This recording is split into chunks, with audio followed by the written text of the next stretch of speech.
Officers deploy tear gas against protesters in Charlotte after a police shooting sparks another night of violence. A Minnesota mall attack creates backlash against immigrants. The local bishop tells us how his diocese is responding. Congress examines atrocities in Iraq and Syria, how the Knights of Columbus brings attention to Christian persecution. And devotion to Saint Padre Pio, the unique effort to celebrate tomorrow's feast day. On EWTN News Nightly for September 22nd, 2016.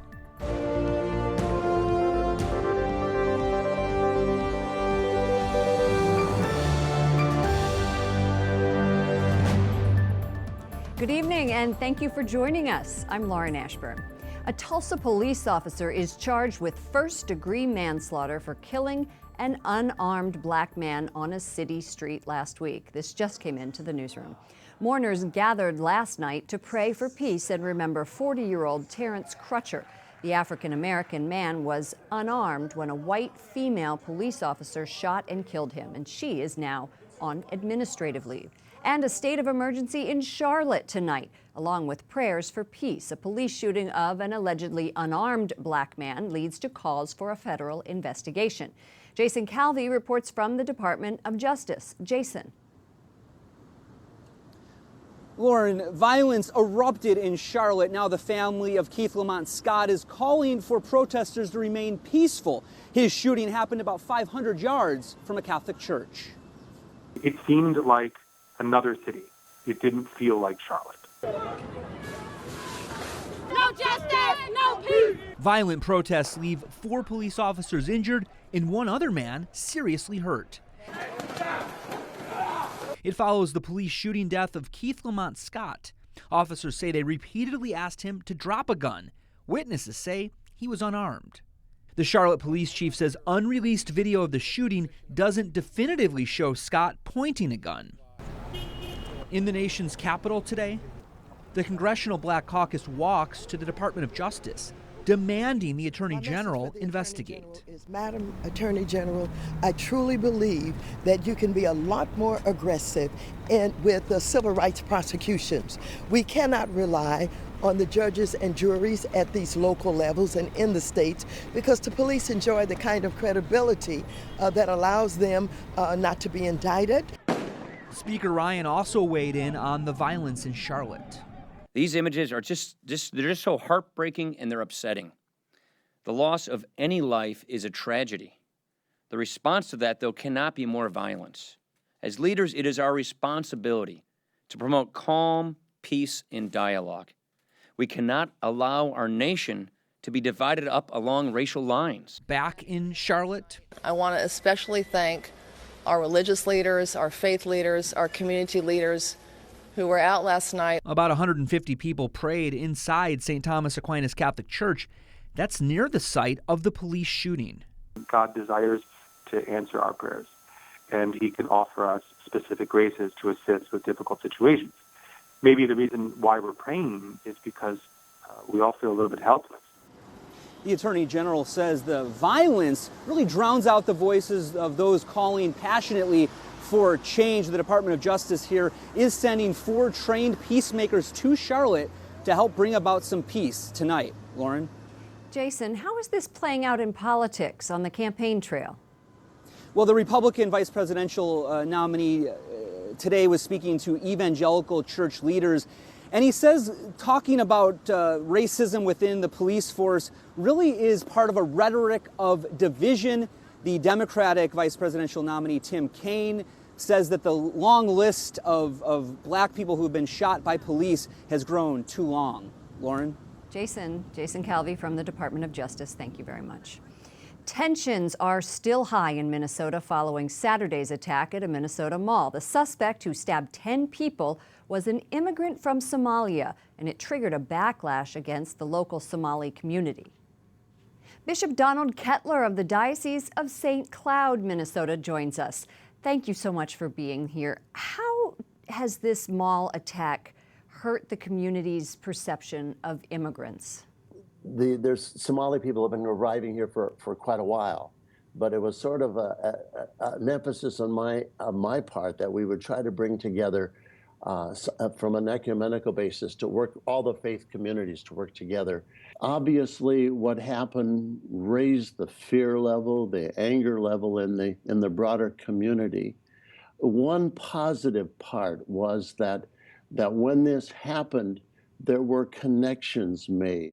How do you discuss that with your community? How do you balance outreach to immigrants with the need for security? We've been working on improving communications, understanding with the Somali community here.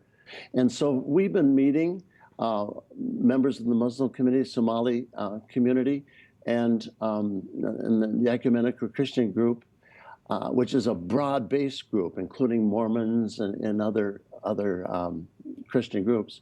We've been meeting almost monthly for a couple of years to talk about getting to know each other better and to just understand.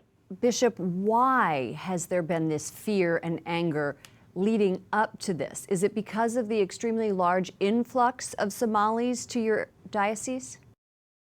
Most of the Somali people are documented and they are citizens or citizens. They've been here, and it's not an influx at this point.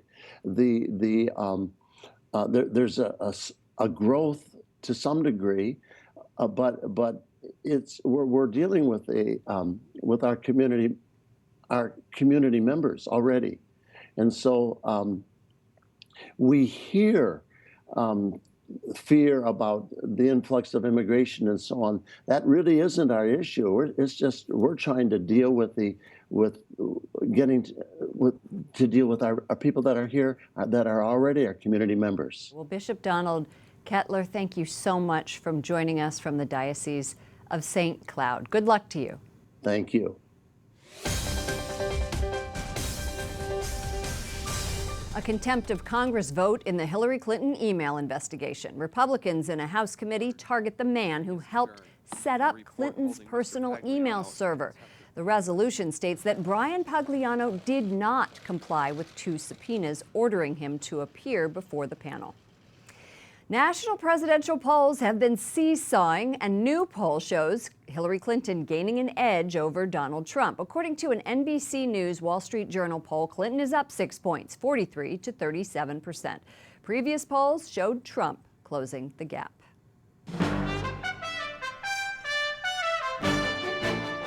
Other stories our EWTN News Nightly team is covering in today's world. A Christian Pakistani teenager is arrested on blasphemy charges because he clicked like on a Facebook photograph of the holy site of Kaaba in Mecca. A Muslim says that picture, that photo, he found insulting. The 16-year-old boy is now in jail pending trial. Under Pakistan's blasphemy laws, anyone accused of insulting Islam can be sentenced to death.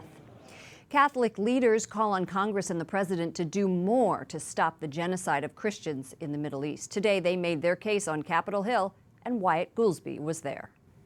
Lauren, the heads of several Catholic organizations like the Knights of Columbus say the government and humanitarian agencies should be sending aid directly to Christians and other minorities, but right now they're not, and hundreds of thousands are suffering as a result. Ever since ISIS invaded Iraq more than 2 years ago, Christians and other religious minorities have paid a heavy price. Churches smashed, cops beheaded, and tens of thousands forced to flee their ancient homeland. Thank you very much. Now there's a push in Washington from Congressman Chris Smith to pass a bill providing aid directly to religious groups targeted by ISIS. Oh, why don't they just go to a refugee camp run by the UN High Commissioner for Refugees? There's a problem with that. When the Christians go there, they're discriminated against, they're often beaten and ostracized. Those supporting the bill include Carl Anderson with the Knights of Columbus, Bill Kenny with the U.S. Conference of Catholic Bishops, and Stephen Rasha with the Chaldean Catholic Archdiocese of Erbil, Iraq. Rasha says Catholics in Erbil have taken in more than 10,000 displaced families, but the Archdiocese has never received aid from the U.S. government. $8 are dispensed on what's called an individual needs basis. Within the Christian community, we've done such a good job of taking care of ourselves. We are now above the minimum standard, which is all understandable in the short term. Our problem is we're now into the third year of this crisis, and our donors are running out of money. House members are also pushing for new laws that would allow the government to prosecute perpetrators of overseas war crimes in a U.S. court if they came to America. Rasha says he hopes lawmakers will take action to help protect refugees. In the meantime, he says Catholics in the Middle East will continue to do all they can to help their Christian brothers and sisters. If we believe the words that we profess, that this is the type of work and the type of opportunity where we can show who we are. The U.S. State Department declared the persecution of Christians and other religious minorities a genocide in March. Since then, Catholic groups have been pushing for the government to do more to help the victims. Lauren? Thanks, Wyatt. Carl Anderson, the Supreme Knight of the Knights of Columbus, testified at today's hearing. Thank you so much for joining us. Well, thanks for inviting me. And thanks for your support. Tell me what you want the government to do to protect these victims of genocide. Well, first of all, we have to get aid to them. Right now, they're dependent upon their Christian neighbors who brought them into their homes, into their churches, have found places for them to live, but they are getting no government or UN or American aid for food, for housing, for medical care, for education for their children, nothing. That's because people like the Knights of Columbus and the churches are the ones who are providing this aid, and you're not seeing it coming from the government? Or is it because everybody's providing aid, but it's just not reaching them? Well, it's because they've decided to give aid based on individual need. And so there's so many people in need, they never really get around to the Christians. And after all, the Christians are relying upon their Christian neighbors. But those neighbors are not affluent, they're not rich, and so they're doing what they can. But that is not going to be able to go much further. It's already been happening for 2 years. Representative Chris Smith has authored this bill, H.R. 5961. What do you believe the likelihood of this bill passing or going anywhere is? Well, we're building support for it. Unfortunately, we only have about a week left for the Congress, so chances of it getting enacted this Congress are pretty slim before they go out. But we've got to take action. His bill is essential, and it does two things. It directs the Secretary of State to assess ways in which U.S. aid can get to these communities and be more effective and make them sustainable. And it also directs the Attorney General of the United States to take a look at what laws need to be maybe modified so that we can get after the perpetrators of genocide who are in the United States today. We had one of the human rights lawyers, who's an international specialist, say, in fact, the United States is a safe haven for individuals who have been engaged in war crimes or crimes against humanity because we don't have the right laws on our books to go after them. And we need to fix that. Chris Smith's legislation is the necessary step to do that. But the Attorney General and the Secretary of State today could begin that process and not wait for Congress to act if they were really committed. And they could do that and help these victims right away. That's a very important message here today, I think. Carl Anderson, the Supreme Knight of the Knights of Columbus, thank you for joining us. Well, thank you very much. Coming up, more fallout from undercover videos, how Republicans are trying to hold STEM Express accountable. We take you to southern Italy, where the faithful are honoring Padre Pio.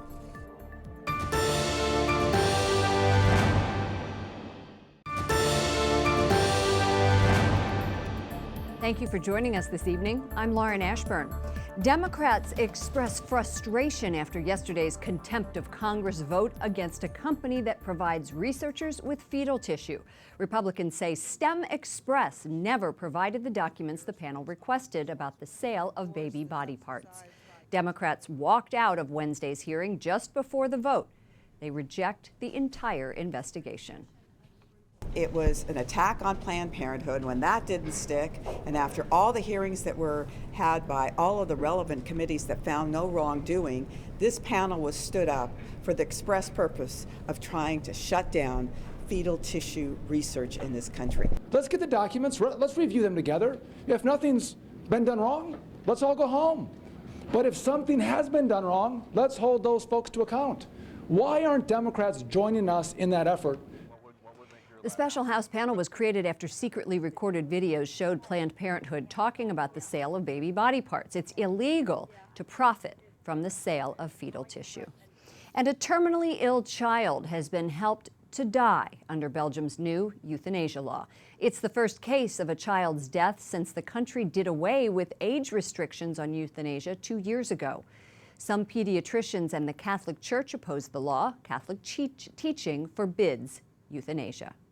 Sophia Kubi joins us from Brussels. She advocates for religious liberty worldwide for ADF International. Sophia, Belgium is the only country that allows minors of any age assistance in dying. Here in the United States, we have to be 16 to drive, 18 to vote, 21 to drink. What has been the reaction to this case? In Belgium, unfortunately, there is not much of a reaction. I think what we see is that passing a euthanasia law, you go on a slippery slope, and it changes the culture, it changes the way people die and people live. And there is not much of a shock anymore about that. The president of the Italian bishops calls the law painful and worrisome. Now, from a legal and advocacy point of view, what are the specific problems with allowing children to end their lives? Well, of course, we don't allow children to make many choices in their life precisely because we say, well, they lack the maturity to really understand the consequences of their choices. That's exactly the reason why, they're not allowed to drive, to drink, etc., to marry, for example. But now suddenly you say, well, they're mature enough to choose whether or not they want to end their lives. Yes, it needs the consent of the parent, but it also needs the consent of the child itself. So there is absolutely no logic in saying in that most important choice of life, which actually shouldn't even be a choice, suddenly a child is mature enough to make it. And so it puts the child in a terrible situation. It exposes it to an extreme vulnerability. It exposes it to pressure, of course. And it just puts it in an impossible situation where a child is not able to make any mature and free decision, of course. What do you think can be done to overturn the law? And what is your strategy in doing so? As long as there is no awareness on all these harmful consequences on society, on the legal culture of a law, and really on the living together of a society, of course, a law cannot be overturned. So what we need to do and what we are doing is to raise more and more awareness on how the culture and how a society is negatively and severely negatively impacted by these laws. And then we can speak of a legal reform. Sophia Kubi is the director of the European Union Office of ADF International. Sophia, thank you so much for joining us. Thanks for having me. And celebrations are underway in a southern Italian city ahead of a beloved saint's feast day tomorrow. The church celebrates Saint Pio, or Padre Pio, as he's known to the world. Mary Shovlin joins us now from San Giovanni Rotondo, the Italian city where Padre Pio lived and died. Mary, Pope Francis had Padre Pio's remains brought to Rome earlier this year for the Jubilee of Mercy, and he was known primarily as a stigmatic. What exactly does that mean? The stigmata is basically the wounds of Christ. So the wounds, holes in your hands and your feet and in the side, from Christ's passion that he bore on the cross and when he was pierced on his side. And so only some select saints throughout the church's history have had the stigmata. Some have even had the invisible stigmata, where they just feel the pains of the crucifixion, but they don't see them outwardly. And Padre Pio had both. So he had the invisible stigmata and then, of course, the visible one. And he had them for over 50 years, Lauren. He felt the suffering of Christ every day for 50 years. Many there, the hundreds it looks like, if not thousands, you can tell me the amount, have turned out. And they see him as a beacon of hope. Why is that? He was a man of great suffering, physically and mentally as well. He was tormented by the devil, as we know, through his spiritual journals. And so, but to many he gave hope, and that was done through hours in the confessional, Lauren. He is known as the saint of the confessional. And so as he brought them comfort, he brought them God's mercy. He even did so sometimes in a very hard way. He used hard words in the confessional. He wasn't just going to give you a Hail Mary or two and send you on your way. He was tough, but that was his tough love and bringing God's love to others and healing and hope to millions around the world. Tell us about the crowd right now and what's happening. Well, you can see behind me the crowds continue to gather. We're 10,000 plus so far. They've had a novena, 9 days worth of activities leading up to this moment because they celebrate tonight at midnight the Mass, which commemorates when Padre Pio went from earth to heaven. And tomorrow is his great feast day, celebrated in the church throughout the world. We're going to have Mass here in a few hours. His mortal remains passing just beneath where we're broadcasting from moments ago. An exception, something special for this Jubilee year. And that Mass will air from San Giovanni Rotondo this evening right here on EWTN at 9:30 p.m. Eastern. Mary Shovlin, thank you so much for joining us. Thank you, Lauren. Up next, Italy holds its first ever Fertility Day, how the Catholic country is trying to reverse low birth rates. And a new push to spread the pro-life message, how the March for Life is using television and the internet to expand its outreach.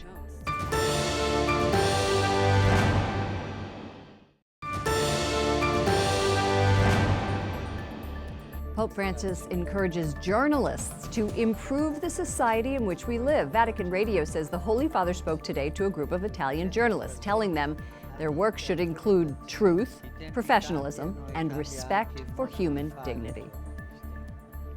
Thank you for joining us this evening. I'm Lauren Ashburn.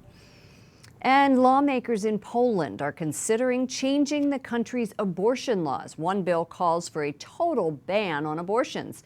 A competing bill will allow abortions through the 12th week of pregnancy. Right now, the predominantly Catholic country only allows abortion in cases of rape and incest, if the mother's life or health is endangered, or if the baby is deformed. And Italy holds its first ever Fertility Day. The health ministry is trying to reverse the country's low birth rate by using education and health programs to prevent infertility and sterility. Critics of the program say it ignores the real reasons why Italians aren't having babies, like a stagnant economy, low-paying jobs, and insufficient daycare. Italy has one of Europe's lowest birth rates. A new TV and digital pro-life ad campaign launches ahead of Monday's U.S. presidential debate. Now they want us to pay for abortion, our tax dollars. Almost 2/3 of us say no. No way. It's time for this extremism to end. It's time for our voices to be heard. It's time for politicians to stop working for the pro-abortion lobby. The ad features women like Jeannie Mancini, who say pro-life views are held by a majority of voters. The campaign will air during major network programming. And guess what? Jeannie Mancini's here. She's one woman you saw featured in the campaign. Jeannie, also president of March for Life, welcome to the program. Thanks for having me, Lauren. What part of this message, of this, how long was it, a minute? 1 minute. 1 minute, really powerful commercial. What part specifically do you hope is going to resonate? We're hoping that voters will take a deeper look at the candidates. Regardless of what party they are, I'm an independent. March for Life Action is a bipartisan organization, but that they will take a deeper look at these issues. One of the two candidates is completely out of touch with mainstream America on this, not to mention Catholics who know that life begins at conception. Monday night is the debate, and it'll have Hillary Clinton and Donald Trump on the stage, and we'll get a chance to really see them go at it. What are you going to be listening for when it comes to this issue?